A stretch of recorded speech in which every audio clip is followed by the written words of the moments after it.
আমরা নিজের চোখে নিজের বড় মনে করি, এরকম ডাকাইত আছে না নাই? নিজেরাই নিজে মনে করে কত বড় সাহেব, লাট সাহেব। মান তাওয়াদাআ তারাফা, এটা হচ্ছে সুন্নাতুল্লাহি ফিল আরদ। মান তাওয়াদাআ তারাফা, যে নিচে নেমে থাকতে চায় আল্লাহ ওরে টেনে উপরে উঠায়, আর যে খালি উঠতে চায়, হিংসা করে অহংকার করে উপরে ঠেলতে চায়, ওরে নিচে নামায় দেয় কে? সাইয়েদনা আদমকে আল্লাহ বললেন, আদম সাল্লিম আলা উলাইকান নাফার লাম্মা খালাকাল্লাহু আদামা ওয়া কানা তুলহু 60 যিরাআন। নিচে নেমে গেলে যে উপরে ওঠে, আর উপরে উঠতে চাইলে যে নিচে নামে। উদাহরণ দেখেন, আদম আলাইহিস সালামকে তৈরির পর আল্লাহ বললেন, আদম সাল্লিম আলা উলাইকান নাফার, এই ফেরেশতাদের সালাম দাও। কি দাও? সালাম দাও। কোনো প্রশ্ন নাই, আল্লাহ সালাম দিব কেন? ফেরেশতারা আমারে দিব না কেন? আমি আগে দিব কেন? কথা আছে কোনো? যেই সালাম দিলেন, সালাম দেওয়ার সাথে সাথে ওনার মর্যাদা বাড়িয়ে দিল কে? এত মর্যাদা বাড়ালেন যে নূরের ফেরেশতারা মাটির আদমকে সেজদা দিতে বাধ্য হয়েছে। চিৎকার করে বলেন ঠিক কিনা? তুমি মাটির আদমকে প্রথম সৃষ্টি করিয়া ঘোষণা করিয়া দিলে শ্রেষ্ঠ বলিয়া, তাই তো নূরের ফেরেশতা করে আদমকে সেজদা। সবার চেয়ে সম্মান দিলে মাটির আদমকে। আল্লাহু আল্লাহু পড়েন, আল্লাহু আল্লাহু তুমি জাল্লে জালালুহু, শেষ করা তো যায় না গে তোমার গুণগান। আল্লাহু আল্লাহু সুবহানাল্লাহ পড়েন। কি সম্মান আল্লাহ বাড়াই দিলেন। আল্লাহ বললেন, আদম আজকে থেকে তুমি আশরাফুল মাখলুকাত, তুমি খলিফাতুল্লাহ ফিল আরদ, তুমি পৃথিবীতে আমার খলিফা, ভাইস জেরেন্ট অফ আল্লাহ। আল্লাহর খলিফা, আল্লাহর আহকামগুলো পালনের জন্য ভাইস জেরেন্ট। চুরি করলে হাত কেটে দাও, কার আইন? এই কাজ আদম তুমি দুনিয়াতে যেয়ে করবে। জিনা করলে ডেথ পেনাল্টি, হেড অফ, শিরচ্ছেদ করে দাও, কার আইন? খলিফা হিসেবে মানুষ এসে করবে। মানুষকে আল্লাহ আশরাফুল মাখলুকাত বানিয়ে দিলেন, নিচু হয়েছে বড় বানিয়ে দিলেন। আর শয়তানের অবস্থা কি? শয়তানকে আল্লাহ বললেন সেজদা দে আদমকে। শয়তান যুক্তি দাঁড় করিয়েছে, খালাকতাহু মিন তিন খালাকতানি মিন নার ওয়া খালাকতাহু মিন তিন। আল্লাহ আপনি আমারে বানাইছেন আগুন দিয়া। কি দিয়া? আগুনের ধর্ম উপরের দিকে উঠে, আর মাটির ধর্ম সে নিচে পড়ে থাকে, আমি কেন সেজদা দেব? শয়তানকে চিরকালের জন্য ইবলিস মালউন, অভিশপ্ত আর জাহান্নামী হিসেবে ঘোষণা দিয়ে দিল কে? এজন্য আপনি ছোট থাকতে চাইবেন, আপনারে বড় বানাবে কে? আর আপনি নিজে যদি বলেন আমি বড়, থাপ্পড় মেরে আপনারে নিচে নামাই দিবে কে? এজন্য বিশ্বনবী দোয়ায় বলতেন, আল্লাহুম্মা জাআলনি সাবুরা ওয়াজআলনি শাকুরা ওয়াজআলনি ফি আইনি সাগীরা ওয়া ফি আ'য়ুনিন নাসি কাবীরা।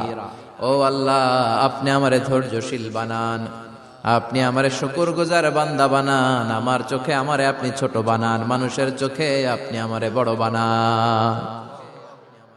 সুবহানাল্লাহ পড়েন। এজন্য সবসময় শুকরগুজার থাকার চেষ্টা করতে হবে। রাজি আছেন তো? যে কোনো মুহূর্তে, যে কোনো পরিস্থিতিতে আমরা শুকরিয়া করব কার? চিল্লায় বলেন কার? আমরা যেন বেশি বেশি আল্লাহ তাআলার শুকরিয়া আদায় করতে পারি। আল্লাহ তুমি তৌফিক দাও। সবাই পড়ি আমিন। উত্তর চান্দোলা হিলফুল ফুজুল ইসলামী সংগঠনের উদ্যোগে আজকের এই তাফসীরুল কোরআনের প্রোগ্রাম। হিলফুল ফুজুল নামটা আমার বড্ড প্রিয়।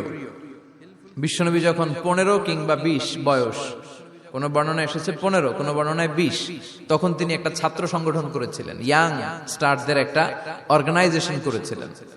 ওটার নাম তিনি দিয়েছিলেন হালাফুল ফুদুল।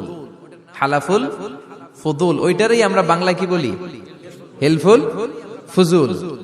হালাফ মানে শপথ, oath, we take an oath in the name of Allah. আল্লাহর নামে শপথ নেয়ারে বলে হালাফ। আর ফাদিলা, ফাদলুন, এগুলোর প্লুরাল হচ্ছে ফুদুল। ফুদুল মানে ভালো কাজ। ভালো ভালো কাজের উপর বিশ্বনবী যুবকদেরকে একত্রিত করলেন যে মক্কা শহরে কোনো টেন্ডারবাজি চলবে না, কোনো চাঁদাবাজি চলবে না, দুর্বলের উপর সবলের অত্যাচার চলবে না, জালিমের জুলুম চলবে না, হত্যা চলবে না, ধর্ষণ চলবে না, রাহাজানি চলবে না। মক্কা শহরটারে শান্তির শহর বানাতে হবে। যুবকরা এই দায়িত্ব কাঁধে নিয়েছে। কারা? মুরব্বীরা না, যুবকরা। যুবকদের আছে প্রাণ ঢালা উচ্ছ্বাস, অনেক শক্তি। এজন্য যুবকদেরকে ভালো কাজে আসতে হবে।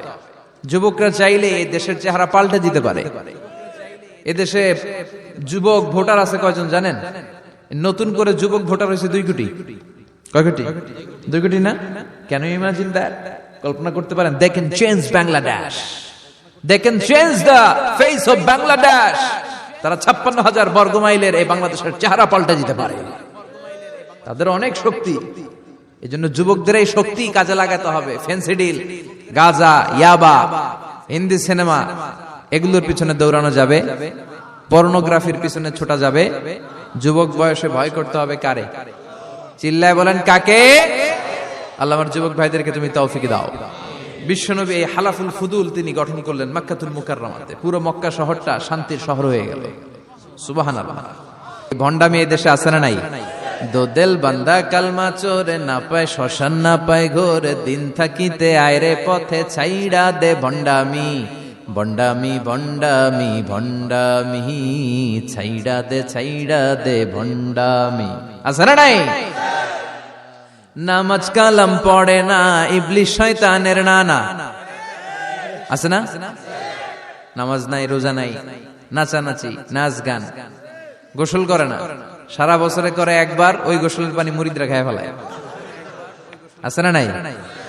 নামাজ রোজা করে না, ইবলিশ শয়তানের নানা, ধর্মের একখান খুঁটি ধইরা কয়দিন করবা হয়রানি, ভণ্ডামি ভণ্ডামি ভণ্ডামি, ছাইড়া দে ভণ্ডামি। ঠিক কি না?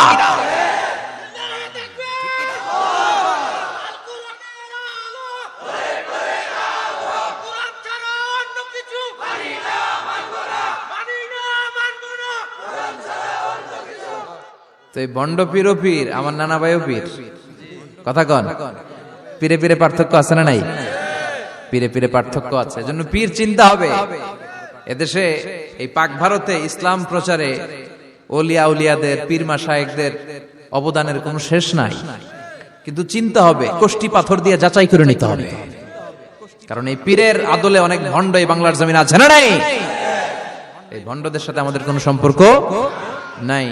ওনার দরবারে আলোচনা হয়, সাইয়্যিদ কামালউদ্দিন জাফরি সাহেব যায়, আমরা যাই, দেশ বরেণ্য ওলামায়ে কেরামরা যায়, যারা হকের কথা বলে, যারা কোরআন সুন্নাহর আলোকে বলে, কোনো ভণ্ডামি নাই। যাবেন, প্রতি বছর যাবেন। আল্লাহ ডেকে বলে, গোলাম আমি হলাম গাফিরুয যামব কাবিলুত তাওব। আমার কাজ হলো ক্ষমা করা, আমার কাজ হলো তওবা কবুল করা। শয়তানের কাজ হলো ওয়াসওয়াসা দেওয়া, আমাদেরকে ভুল পথে নিয়ে যাওয়া। আর আমাদের কাজ হলো ভুল করে ফেলা, আল্লাহর কাজ হলো ভুলগুলো মাফ করে দেয়া।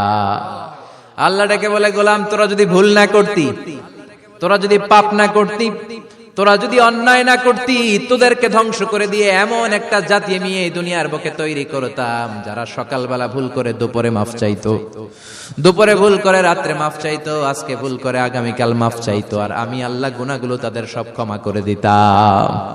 ক্ষমা করে দিতে আল্লাহর বড্ড ভালো লাগে। বান্দা আল্লাহর কাছে বারবার চাক, চোখের পানি ছাড়ুক, এটা আল্লাহ পছন্দ করে। চোখের পানির যে কত পাওয়ার আপনি কল্পনাই করতে পারবেন না।